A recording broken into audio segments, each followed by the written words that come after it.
প্রিয় দর্শক, আপনাদের সকলকে স্বাগত জানাচ্ছি সেভেন হর্স সিমেন্ট মুক্ত বাক্য অনুষ্ঠানে।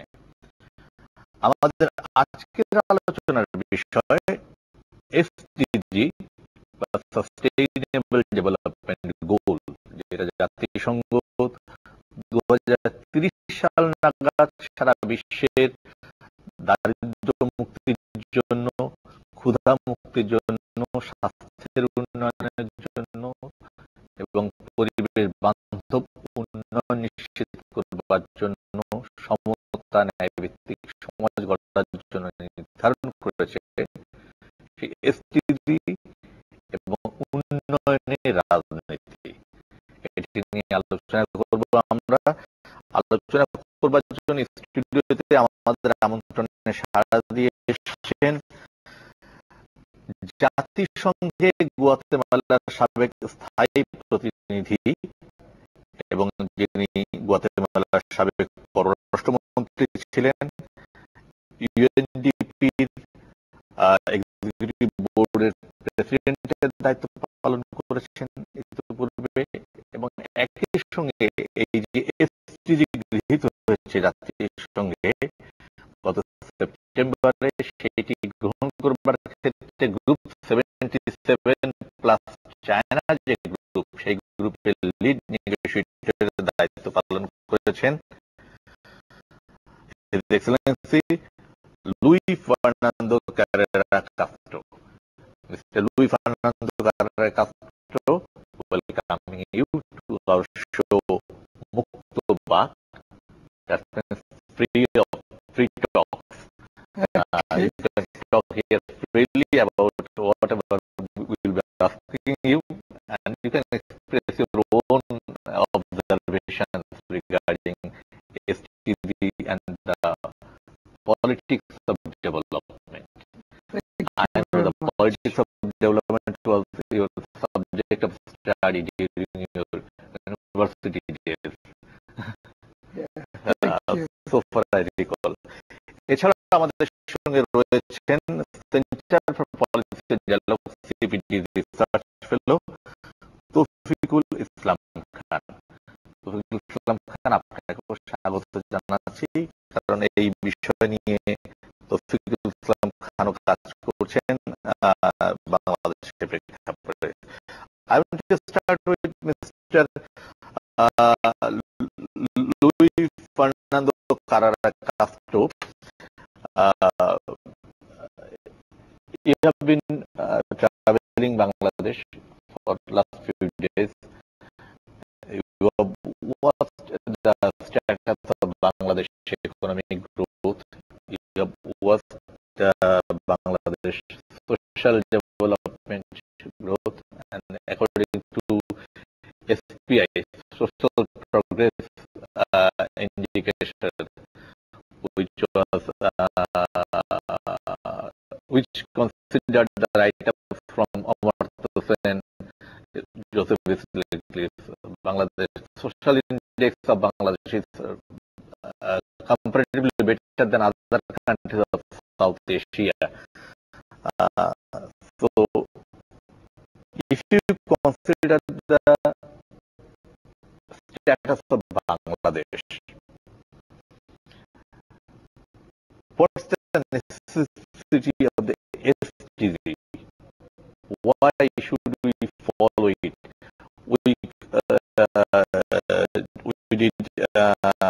We tried to follow the MDG, Millennium Development Goals, and we achieved some very good results there. So, what's more to do to achieve the SDG by the time of 2030? Thank you very much for inviting me. The reason why we have a new set of goals globally is not because of problems of Bangladesh, but because of problems that exist in the planet. Okay, and we have realize that we need to achieve certain goals in a global scale. The MDGs was like an introduction to that agenda. We may say that the MDGs created the sense that in the 21st century, we need to eradicate poverty by all means. The reason why we can eradicate poverty today is because we have the money to do it. Okay? Globally speaking, there is enough wealth so that nobody in the world is poor. Okay? So the first idea, the first message is to eradicate poverty in all countries in the world, not just in Bangladesh. Second message is very important. Try to save the planet. Okay? Because the problem is that we are polluting this planet. We are transforming the climate of this planet. The level of seas are rising. That threatens Bangladesh directly. And because of the global warming effect, the possibilities of life on the planet is under threat. So the agenda of the SDGs, or as we call it, the Agenda 2030, is about how do we eradicate poverty, and at the same time, how do we save the planet from the threats that exist today, particularly global warming. So for Bangladesh, what is important is to continue on the steps of the MDGs, eradicate poverty, not just reduce poverty, but eradicate poverty, and on the other hand, help Bangladesh and the rest of the world to save the planet. So is there any relation between the ongoing COP21, the global summit on climate?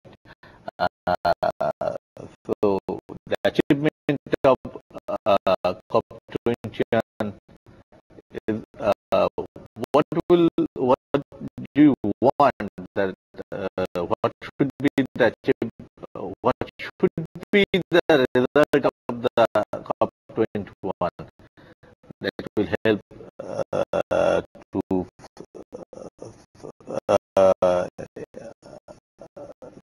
sustainably implement the SDG?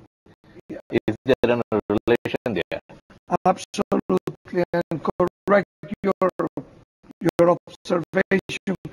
There is a strong link between what is happening in Paris right now and the COP21 and the Conference on Climate Change, and what happened a few months ago, September this year, in New York, when the Agenda 2030 was approved. Paris is an agreement that will help curb the CO2 emissions, which are what we call the Carbon dioxide. exactly, that produces global warming. And the idea is years' time, we will see global warming reduced in the world. And that if we act enough soon now, that is before 2025,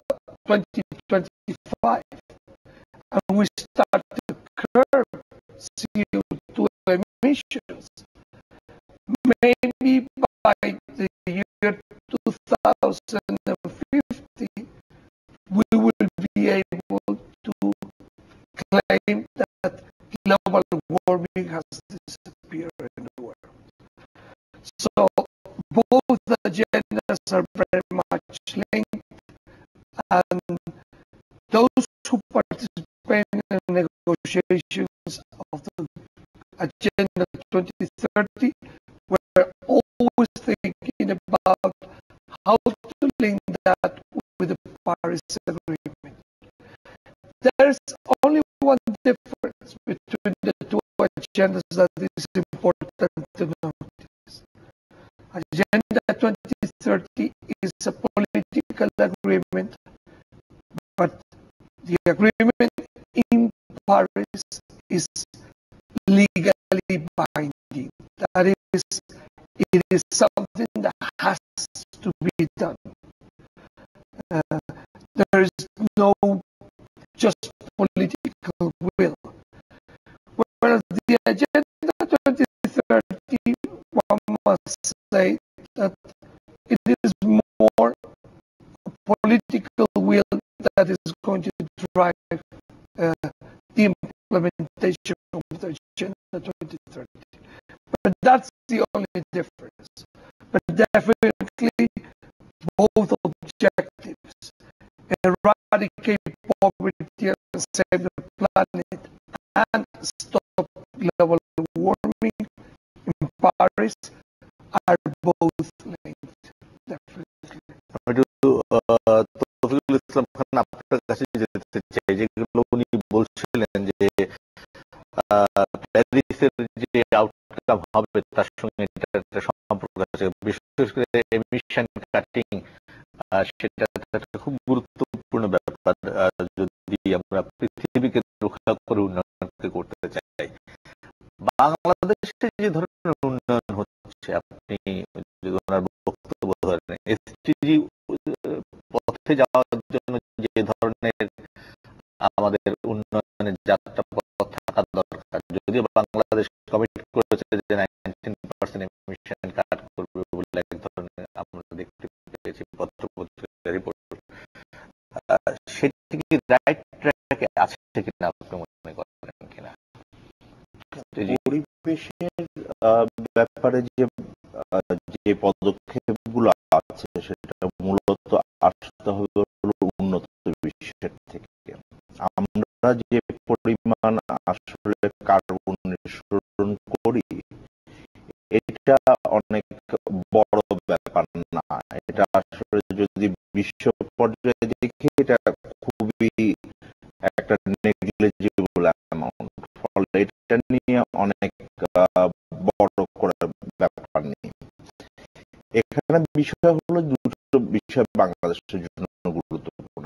একটা হলো যে প্যারিসে যেই ঐক্যবদ্ধভাবে যেই কমিটমেন্টটা আসবে, সেই কমিটমেন্টের ফলে বাংলাদেশের মতো অন্যান্য যে দেশগুলো জলবায়ু পরিবর্তনের ঝুঁকির মুখে আছে, তারা কি ধরনের ক্ষতিপূরণ পাবে এবং সেটার প্রক্রিয়া কি হবে, এবং সেই যে ফাইন্যান্সিং কোথা থেকে আসবে, এটা হলো একটা। দ্বিতীয় যে বিষয়টি আছে সেটা হলো যে বাংলাদেশের যে 19% কার্বন নিঃসরণের যেটা কাট করার কথা বলা হয়েছে, হ্রাস করবে, সেটা আসলে বাংলাদেশ মূলত করছে। তার বড় কারণ হলো সে তার একটা যে রাজনৈতিক ইচ্ছা, এটার একটা মানে আমি বলবো চিত্র তুলে ধরেছে এবং সেটা এক উদাহরণস্বরূপ উন্নত বিশ্বের কাছে স্থাপন করতে চেয়েছে যে আমরা যদি আমাদের সীমিত ক্ষমতার ভিতরে আমরা চেষ্টা করছি, তাহলে উন্নত বিশ্বের আরো বেশি করা উচিত। ফলে আমার ধরনের একটা উদাহরণ তৈরি করা হয়েছে।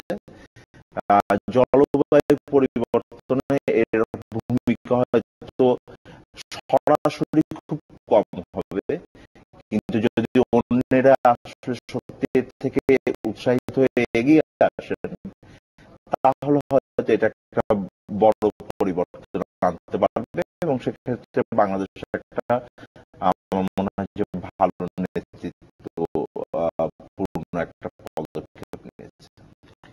সেই জায়গায় এই যে ফাইন্যান্সিং এর কথা বলছেন, এটা যদি এগ্রিড হয় তাহলে এটা তো লিগালি বাইন্ডিং হবে।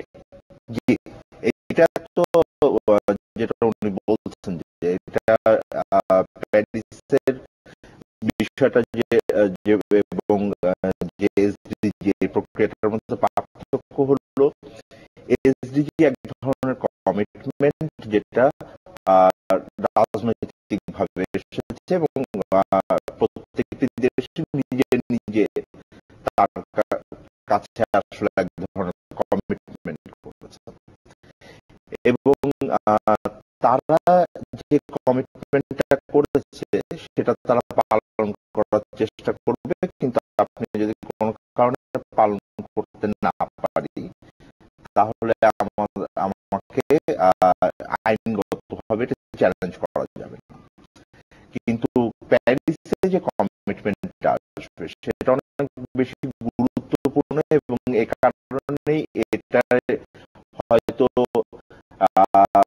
মানে আমি বলবো যে একটা পর্যায়ে সুরাহা পর্যায়ে পৌঁছানো খুব কষ্টকর, কারণ হলো এটা আপনাকে আইনগত ভাবে বাধ্যবাধকতার সৃষ্টি করা হয়েছে যেটা করতে হবে এবং এখন পর্যন্ত যে আলোচনা চলছে এবং যে যে জায়গায় আপনার প্রতিবন্ধকতা আছে আপনি দেখবেন অন্তত 3টি দেশ এ ব্যাপারে কমিট করার জন্য কিন্তু এখনো পুরোপুরি রাজি নয়। ফলে সেই জায়গাটা একটা কমিটমেন্টে পৌঁছানোর দরকার আছে, কারণ এমডিজির যদি বাস্তবায়ন দেখেন তাহলে আপনারা দেখবেন যে এমডিজিতেও কিন্তু উন্নত দেশগুলো কিন্তু একভাবে কমিট করেছিল যে তারা গোল 8 যেটা সেটা পালন করবে, কিন্তু সেটা তারা যে পালন করেনি, তারা যে জিএনআই এর 0.7% যে ফরেন এইড দেওয়ার কথা ছিল সেটা কিন্তু অধিকাংশ দেশই আসলে পালন করতে পারেনি, কিন্তু কেউ তাদেরকে সেটা বিচারের কাঠগড়ায় নিতে পারেনি। কিন্তু প্যারিসে হয়তো এটা এটা করা যাবে, ফলে সেই দিক থেকে এটাই আমি বলবো যে ঐক্যমত্যে পৌঁছানোটা অনেক দুরূহ। To ask Mr. Carrera regarding the financing of the SDG, if there is agreement at Paris regarding the compensation, it's a compensation financing basically. It should be so it will have a legal binding.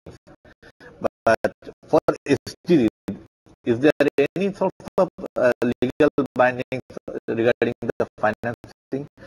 Who will pay the bills for implementation of the SDG? Yeah. Well, the agreement was that in Ethiopia, in the third conference on finance for development that took place in last July, there was going to be an agreement on how much money we Unfortunately, it was clear since October last year that the only agreement we could have is about principles, not about numbers. And when some member states, like my country, Guatemala, try to push for having numbers, it was clear that nobody was committed to put money there. Whereas in the case of Paris, we have the Green Fund. And okay, it has been agreed that there's going to be a fund of about $100 billion globally. But the difference is that the the pledges so far are not reaching more than 18 million. Okay? So we're still short. Who's going to pay the bill then of the SDGs? According to the resolution, we have the agreement in Ethiopia is mainly driven by domestic resources. That is Bangladesh own fiscal capacity. And this is something that may sound a bit disappointing for some people. But the fact is that historically, no country in the world has developed based on the resources of another country. Okay? Every single country, Japan, you will see it, China, of course, has relied heavily on its own budget and its own capacity to mobilize its own resources in favor of development goals. So the fact that Ethiopia recognizes that domestic resource mobilization is paramount for financing the new agenda is not just recognizing that historically that has been the case. So there's not such a call as not to have ODA, but definitely it will be complementary to the national effort to mobilize resources.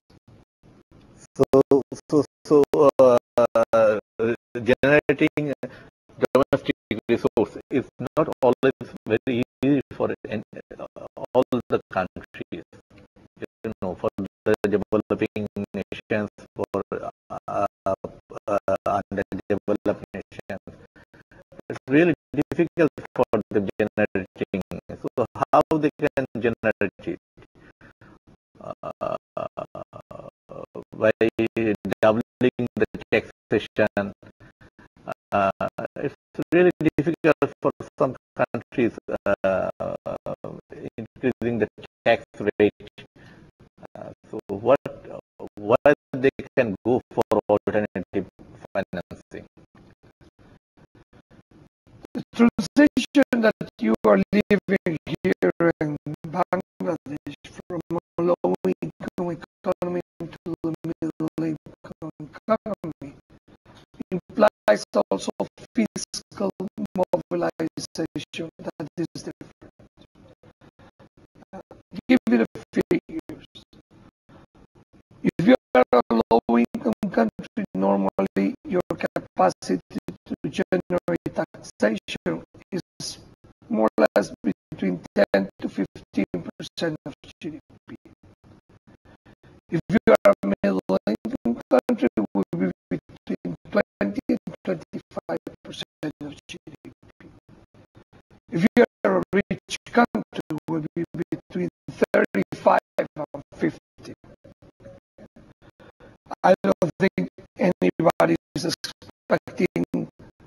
Bangladesh to mobilize 35% of GDP. Although there are low-income countries who have very high expenditures, okay, which are almost as 30% of GDP. But that is very specific cases. Normally, it's not that high. I think what will happen in the case of Bangladesh is, as the economy moves from low income to middle income, you will see what would be expected is that taxation moves from 10 to 12 into, let's say, 15 to 20. Okay? And that would be a move for the next 10 years or so. Okay? So maybe by the year 2030, when more or less Bangladesh will be already a middle-income economy, what would expect that we are now already a middle-income, just entered this but low middle-income. low. Yeah. But when you're going to be more on the average of the middle-income countries, we would expect that you will be collecting at least 20% of GDP in taxation. Where does the taxation comes from? Mainly from income tax. Okay? So the trend in most countries is to mobilize income tax. তৌফিক, এ ব্যাপারে আপনার কোনো অভিমত আছে কিনা? মানে অভ্যন্তরীণ বাংলাদেশের পক্ষে কি 21% জিডিপি ট্যাক্স এটা কি জেনারেট করা সম্ভব কিনা? সম্ভব কিনা এটা তো সম্ভব। ধরনের বিষয় হলো যে আমাদের আসলে যে জেনারেট করতে হবে, এটা হলো বড় কথা। কারণ এসডিজির যেটা উনি বলছিলেন যে এসডিজির যেই অর্থায়ন হবে, এই অর্থায়নের বড় অংশটাই আসতে হবে দেশজ সম্পদ থেকে। এবং দেশজ সম্পদের ভিতরে যদি বাংলাদেশের বর্তমান পরিস্থিতি দেখি, তাহলে আমাদের যে কর জিডিপির অনুপাত আছে সেটা মাত্র 10%-এর কাছাকাছি। এটাকে আমাদের এখন নিতে হবে। উনি যদি উনার যে অভিলাষ বা উনি যে পরিকল্পনাটা দিচ্ছেন, তাহলে আমাদের আগামী 15 বছরে এটা ডাবল করতে হবে, অর্থাৎ প্রায় 20% কাছাকাছি নিয়ে যেতে হবে। যদি না 25% হয়, তার অর্থ হলো যে আমাদের একটা সামনে একটা বিরাট চ্যালেঞ্জের ব্যাপার আছে। ফলে সেই দিক থেকে বর্তমানে যে প্রাতিষ্ঠানিক কাঠামো দেখছে এবং গত 2-3 বছরে যদি আপনারা দেখেন, আমাদের কর জিডিপির অনুপাত তো বাড়েনি, বরং 10% নিচে নেমে এসেছে। এই প্রক্রিয়া দিয়ে সম্ভব না। আমাদের একটা বিরাট এক ধরনের কাঠামোগত পরিবর্তন লাগবে, যাতে আমরা আরো বেশি রাজস্ব আহরণ করতে পারি। তার জন্য একই সাথে যেরকম প্রাতিষ্ঠানিক দক্ষতা দরকার হবে, সেই সাথে দক্ষতা দরকার হবে হলো যেন আমরা অর্থনৈতিক গতি প্রবৃত্তিকে বাড়াতে পারি। কারণ যখন আপনার অর্থনৈতিক কার্যক্রম আরো গতিশীলতা পাবে, তখন শুধুমাত্র আরো বেশি কর আদায় করা সম্ভব। ফলে এই দুটো পারস্পরিকভাবে সম্পর্কিত এবং এই জায়গাটায় বাংলাদেশ আপনি সার্বিকভাবে যদি দেখেন বাংলাদেশের মতো আয়ের স্তরে যে অন্যান্য দেশ আছে, সেক্ষেত্রেও যদি আমরা তুলনা করি, তাহলে আমরা দেখবো যে আমাদের কর জিডিপির অনুপাত অনেক কম, এবং এটাকে বাড়ানোর জন্য সরকারের এখন পর্যন্ত যা পরিকল্পনা আছে সেটা পুরোপুরি বাস্তবায়ন করা যায়নি। তবে এটা আগামী 15 বছরের জন্য সবচেয়ে বড় চ্যালেঞ্জ হবে। এই জায়গায় আমি আপনাকে আরেকটু জিজ্ঞেস করতে চাই, এমডিজি বাস্তবায়নের যেভাবে সম্ভব হয়েছে, ওই ওই একই প্রক্রিয়াতে কি এলজিডি বাস্তবায়ন করা সম্ভব হবে নাকি কৌশলে পরিবর্তন করতে হবে? দুটো পার্থক্য রয়েছে। সেটা হলো যে একটি পার্থক্য হলো যে এমডিজি কিন্তু একটু ছোট পরিসরের অভিলাষ ছিল। আমরা যখন এসডিজি নিয়েছি, একই সাথে যেমন পরিসর বেড়েছে, সেখানে যেমন 8টা গোল ছিল, আপনার 21টা টার্গেট ছিল, এখানে কিন্তু আমাদের গোল 17টা, 69টা টার্গেট। তাহলে আপনি মানে সাধারণভাবে বুঝতে পারছেন যে এই একটা অভিলাষ আছে। দ্বিতীয়ত হলো যে আমরা অনেক বেশি উচ্চাকাঙ্ক্ষী হয়েছে। আগে যেখানে আমরা অর্ধেক করবার কথা বলছি বা 2/3 করবার বলছি, এখন আমরা বলছি যে আমরা দারিদ্র্য নিশ্চিহ্ন করে দেব, কোনো দরিদ্র ব্যক্তি থাকবে না, এখন কোনো ক্ষুধা থাকবে না। এবং ফলে সেই দিক থেকে আমি বলবো যে উচ্চাকাঙ্ক্ষী হয়েছে, এবং এটা হয়তো সঠিকভাবেই হয়েছে। সমগ্র বিশ্বই এই ব্যাপারে একমত হয়েছে। ফলে সেই দিক থেকে এটার অর্থায়নের যে চ্যালেঞ্জ, সেটা অনেক বেশি থাকবে।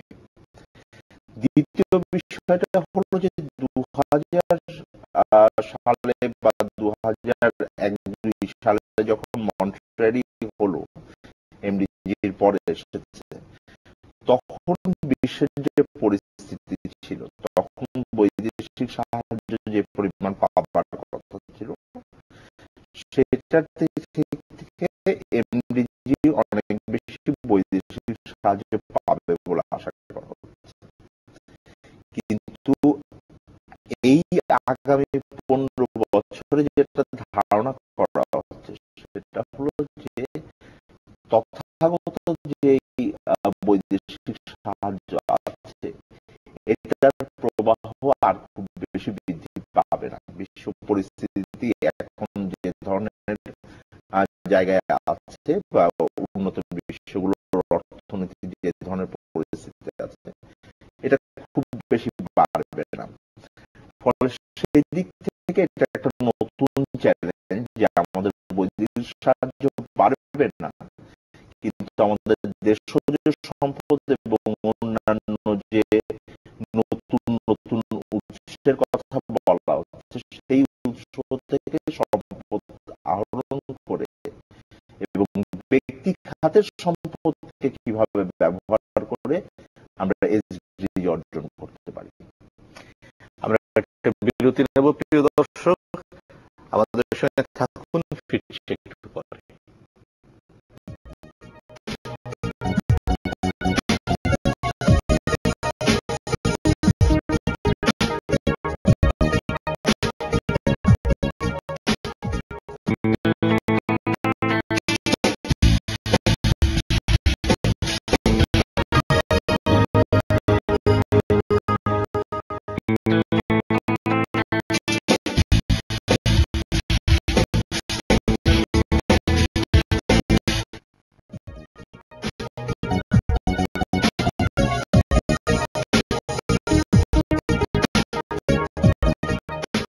দর্শক আবার স্বাগত জানাচ্ছি 7 মুক্ত বাক্য অনুষ্ঠানে। এসডিজি এবং রাজনীতি আমরা আলোচনা করছিলাম লুই ফার্নান্দো কারেরা কাস্ট্রো এবং তৌফিকুল ইসলাম খানের সঙ্গে। Mister Carrera, as he was talking about the financing for Bangladesh, he was talking on Bangladesh perspective. It's really difficult getting traditional foreign donations as the world situation is getting complex, getting changed. That's why you are talking about the financing from banks like BRICS banks, from Brazilian banks, from Korean banks.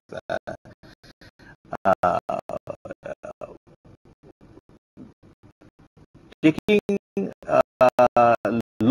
and in the form of loan, not in the form of grant. So taking loans on payment of some interest, is it feasible for implementing SDG? What do you think?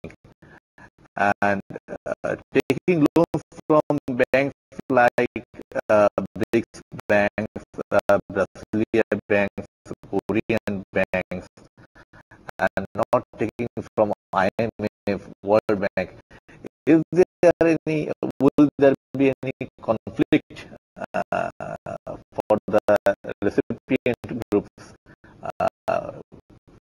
and maintaining the relations with all those institutions?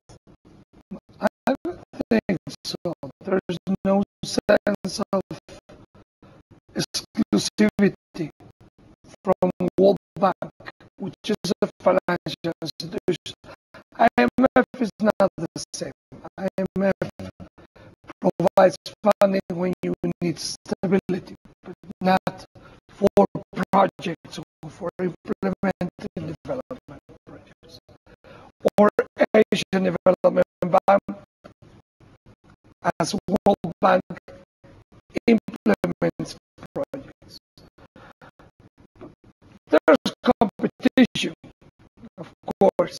There's competition for allocation of loans.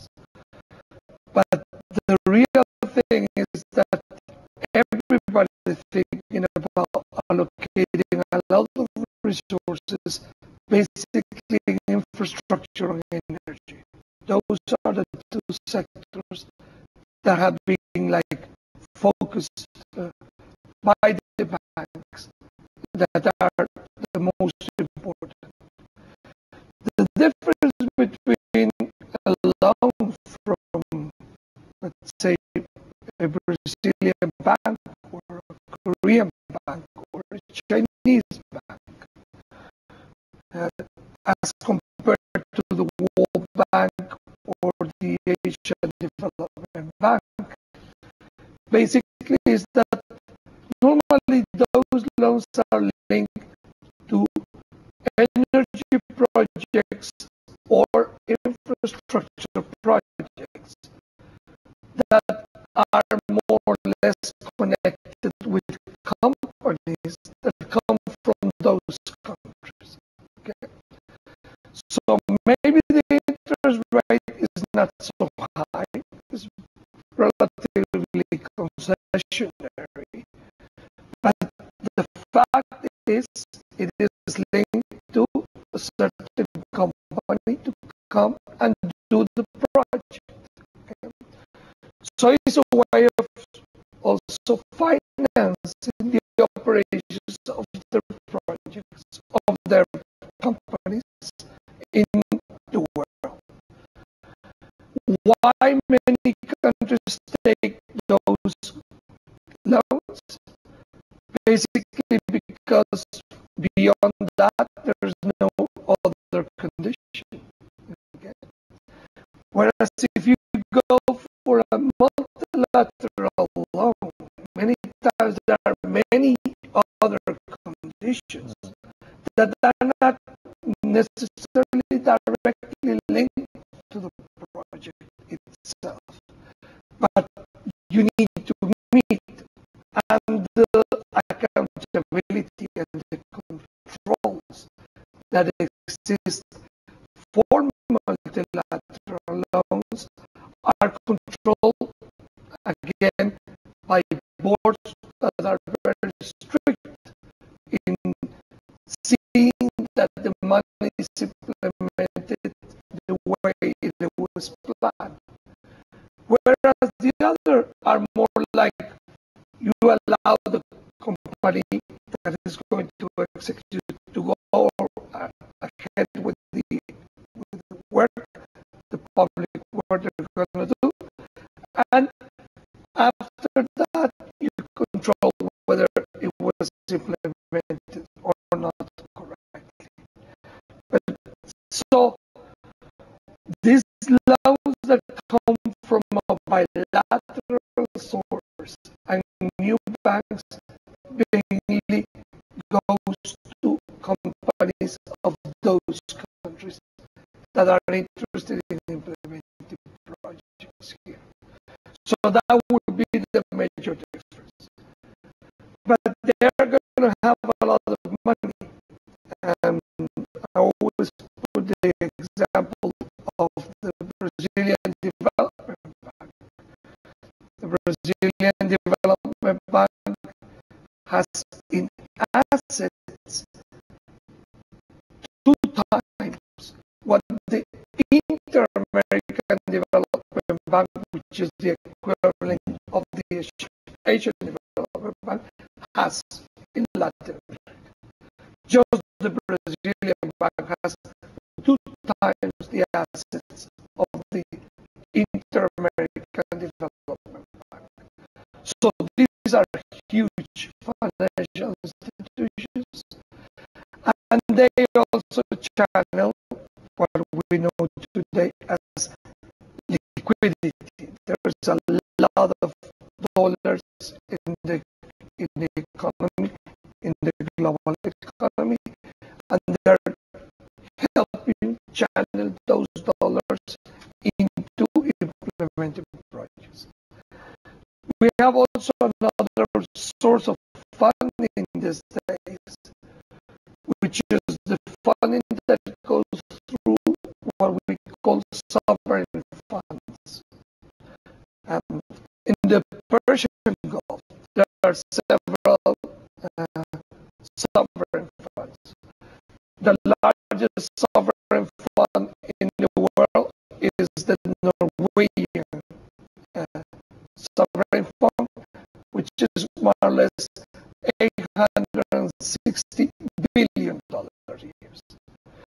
So those funds also channel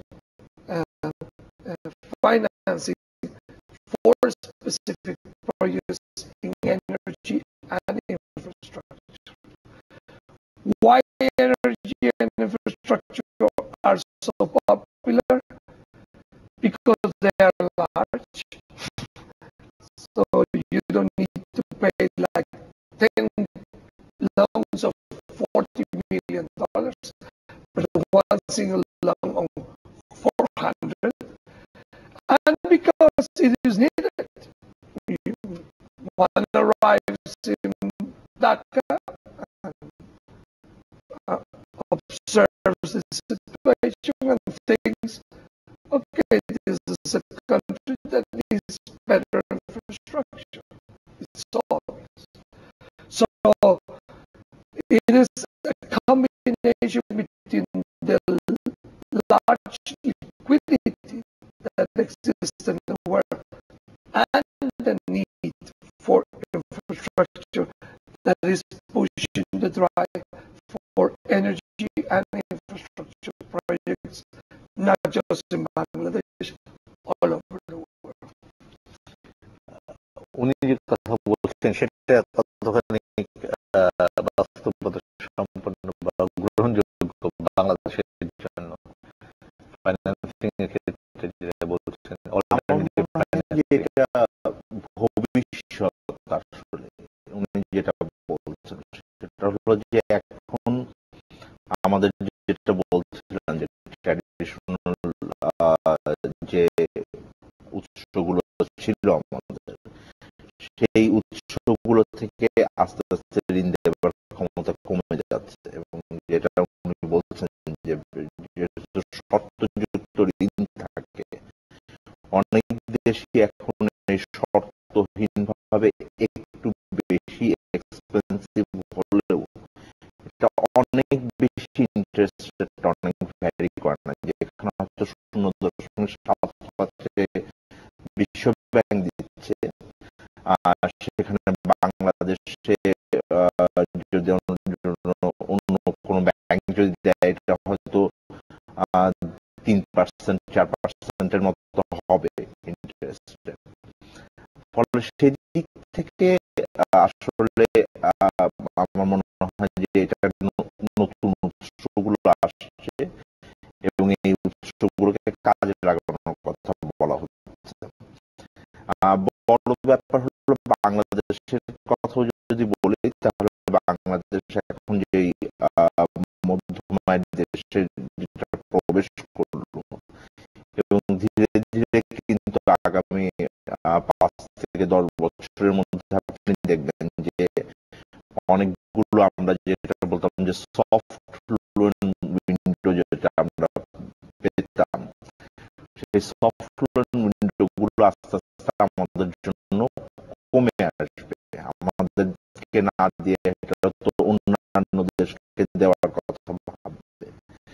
ফলে বাংলাদেশের এই ধরনের যে নতুন নতুন ব্যাংকগুলো আছে, এবং বিশেষত চায়নার নেতৃত্বে গঠিত যে এআইআইবি যে ব্যাংকটি হলো, সেই ব্যাংকের ধরনের উৎসগুলো থেকে লোন নেওয়ার জন্য বাংলাদেশকে আসলে আর একটু বেশি এগিয়ে আসতে হবে, এবং এটাই আমার মনে হচ্ছে যে ভবিষ্যৎ হবে। মানে উনি যেটা বলছেন সেটা আপনি ওনার কাছে আপনার কোনো প্রশ্ন থাকলে জিজ্ঞেস করতে পারেন সেটা। My question is to you. I think this is very important, not only for Bangladesh, for many developing countries, that the way SDGs have been structured. Do you feel that there will be possible ownership trap uh, for developing countries in committing this way by financing by, with their own resources and things like that? Particularly if we look back and track our experience, that how MDG 8 was the weakest link during the MDG implementation period. So do you think that there will be there is a possibility of having an ownership trap for developing countries? Well, it will exist if the 70 goals were legally binding, because then you have to do it. But the fact that there are political will in it, and very important in the negotiation of the SDGs, one of the major difference with the MDGs is that there was clear indication by member states that they want a north to south agenda. A north tells the south what to do. Okay? And that implies that the SDGs need to be adapted to the national context and be incorporated within national plans. Okay? That may imply that the country may decide not to go for the 70 because that's up to national plans to decide. And the whole document has several indications that national plans go above the SDGs always.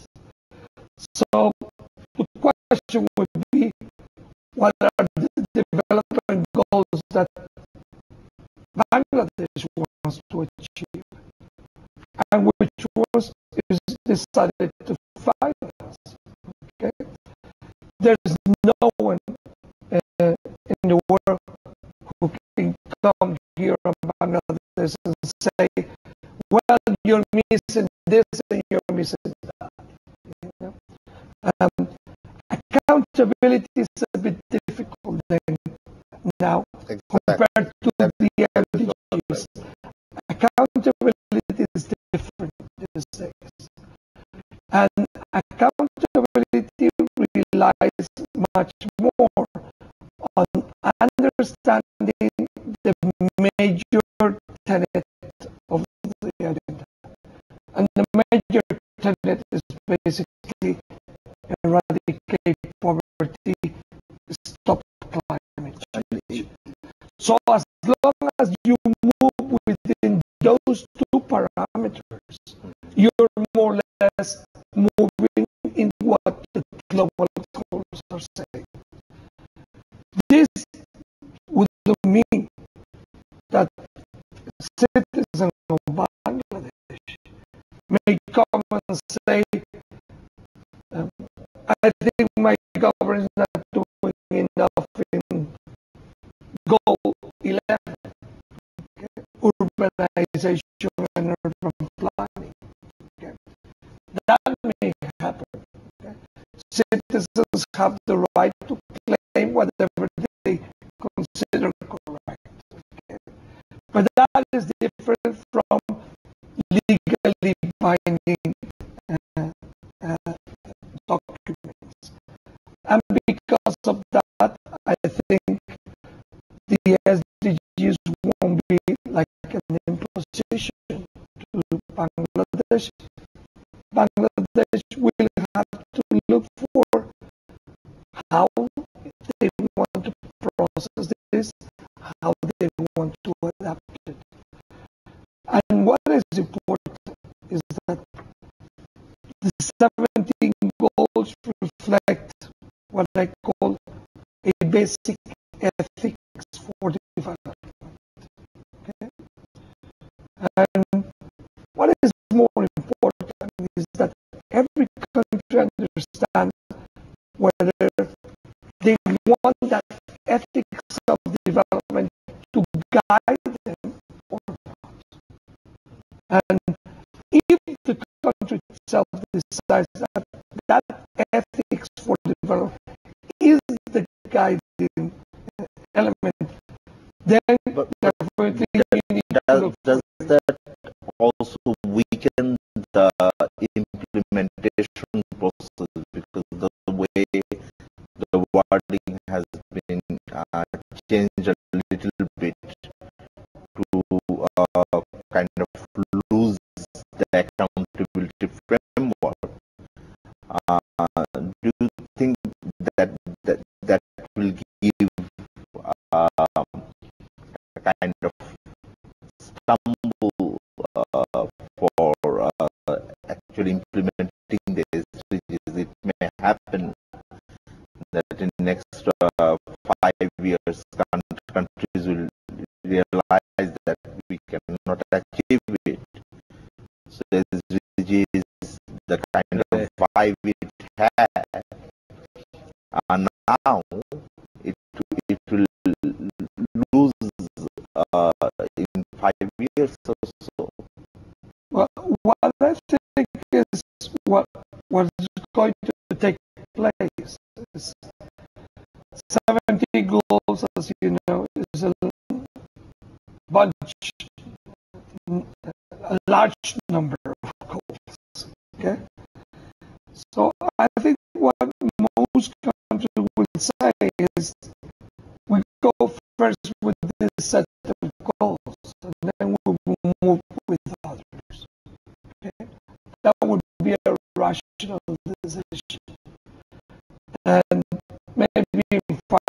understand those who decide that way will be able to show progress in certain areas, but not in the whole 70 goals at the same time.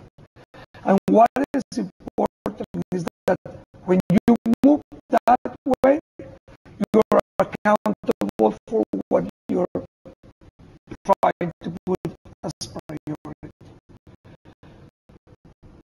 The structure of accountability globally goes through a special session every July at the UN. But the mechanism of accountability hasn't been agreed yet. Yes. Okay? Politically, still is very much a question. So the possibility of weakening accountability still exists. And so I would follow your concern. Particularly from the We need to take a break now. After the break, we will continue. প্রিয় দর্শক, আমরা একটা ছোট বিরতিতে যাচ্ছি।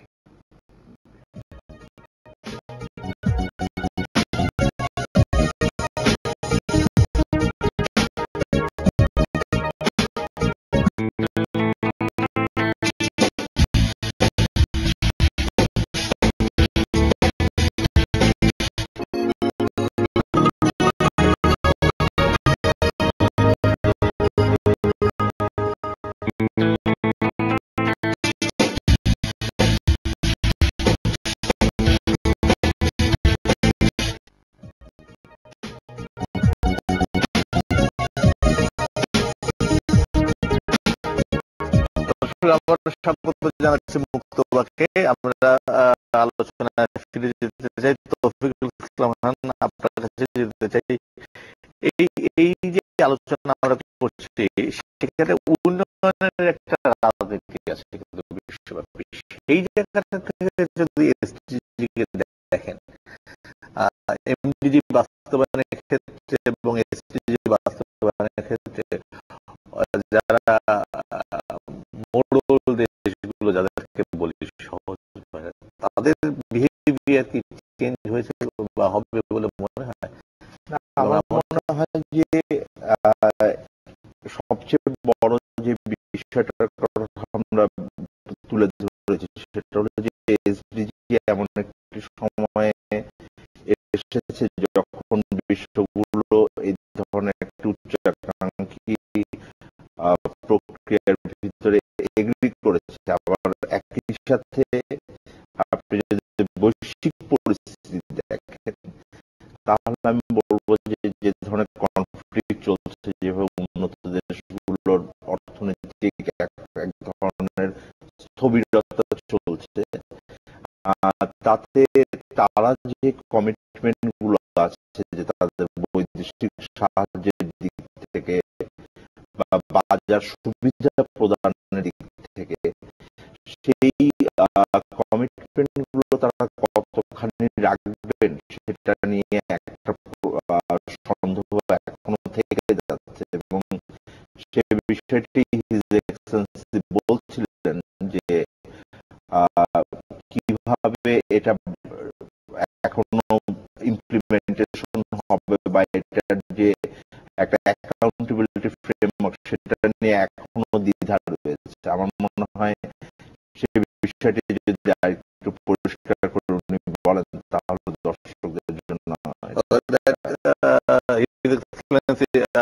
Luis Fernando Carrera Castro, as Mr. Tawfiq was asking, what will be the how do you observe the role of the developed nations as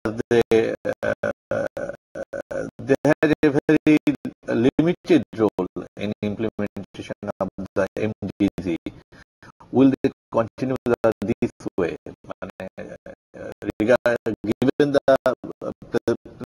present development scenario, political political scenario, economic scenario of the world, do you think that developed nations will continue their support towards this SDG?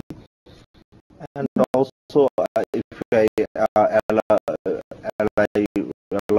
to add it, because we would also like to know how the developing countries can make developed countries accountable, the political dimension of it. Political dimension. What will be the role of these 77?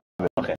It's very important what you're saying, because another major difference between the MDGs and the SDGs is that the SDGs are of universal application. Okay? So it's not just for Bangladesh to accomplish and realize the goals, and other developed nations not to do it. And I always give this example these days here in Dhaka, that if a person from Sweden comes and asks Bangladesh, how are you doing with the SDGs? You just turn to the person who says, how is Sweden doing with that? Okay? Because the structure of accountability is now for universal acts. Okay? The point is that since we don't have a political agreement on how the system will work so far, the only thing we know is that countries are committed to promote the agenda in broad terms, and that those 17 goals are priorities that globally are considered priorities. That doesn't mean that nationally Bangladesh has 17 priorities. It's just globally we have 17 priorities. And in terms of the accountability, very important to not forget this element, is the major challenge for countries like Bangladesh and Guatemala as well, my home country, is to develop a good statistical system that allows to monitor progress. And the major problem is not political so far. The major problem is statistical. And let me stress that, because we have invested very limited in most countries on the statistical offices. We consider that too technical in a way. Well, it is not technical anymore. It has become a major political element of the institutional framework for promoting the SDGs. So I would say that in spite of all the limitations of the structure of accountability globally, we still have a responsibility nationally in promoting the strengthening of the statistical system. So if we can start with that, that would be good enough. And then, as I'm saying, whenever we have someone from the north coming here to tell you how you're doing, you just turn to the person, just tell me how you're doing. Okay? And then we have what is important that G77 push a lot for everybody's compliant, because saving the planet is not up to countries like Bangladesh and Guatemala. It's not up to developing countries. It's a global task. We need the participation of Europe, North America, Japan, Australia, etc. We need the full participation of the whole world. It cannot be just a task for the developing countries. And that is another major difference with the MDGs.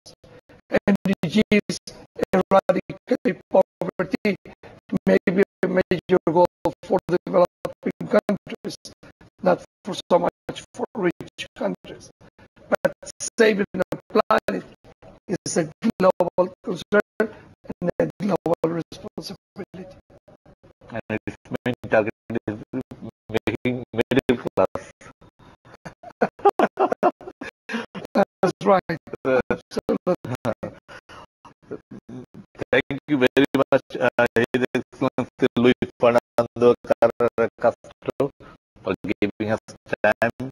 Thank you very much, Tawfiqul Islam Khan, আমাদেরকে সময় দেওয়ার জন্য। প্রিয় দর্শক, এতক্ষণ যে আলোচনা করছিলেন, আমরা দুই ভাষাতে ইংরেজি বাংলা মিশিয়ে কথা বলেছি, কারণ কাস্ট্রোর পক্ষে তার বাংলা বলা সম্ভব না। একটা বাংলা আপনি জানেন? ধন্যবাদ। ধন্যবাদ।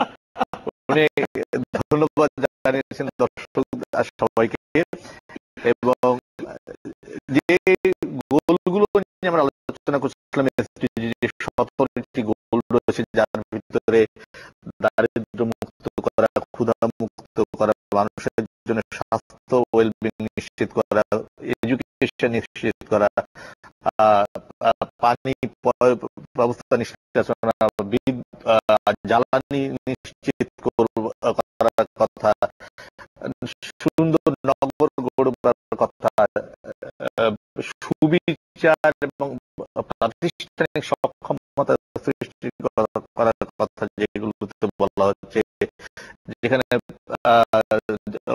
জলজ জীবন রক্ষা করার কথা হচ্ছে এবং পৃথিবীকে রক্ষা করার কথা বলা হচ্ছে। সেই জায়গায় দাঁড়িয়ে, এই 17টি গোলের ভিতরে দাঁড়িয়ে আমরা শুধু এটুকুই বলতে পারি যে এখানে আমাদের যতটুকু করা আছে সেটা অবশ্যই আমাদের করা উচিত। সেটি বলছিলেন, সেখানে আমাদেরকে, আমাদের পৃথিবীকে আমাদেরকে রক্ষা করতে হবে, আমাদের ভূমিকা পালন করতে হবে। একই সঙ্গে গ্রুপ 77 প্লাস চায়নার পক্ষ থেকে যেটা বলা হচ্ছে, যেখানে আমাদের অবস্থান, বাংলাদেশের অবস্থান, সেখান থেকে উন্নত দেশগুলোকেও আমাদেরকে চেষ্টা করতে হবে আন্তর্জাতিক পরিমণ্ডলে যখন যেখানে সম্ভব তাদেরকেও নিশ্চিত করা যে এই পৃথিবী সবার, তাদের কর্মকাণ্ডের কারণে পৃথিবী যদি ক্ষতিগ্রস্ত হয়, আমরা যদি ক্ষতিগ্রস্ত হয়, তারাও কিন্তু রেহাই পাবেন না। ফলে সেই জায়গাটি হচ্ছে আশার কথা, কারণ সবাই এখন উপলব্ধি করছেন, বিশেষ করে প্যারিস সম্মেলনের ভিতর দিয়ে, পৃথিবীকে রক্ষা করতে হবে এবং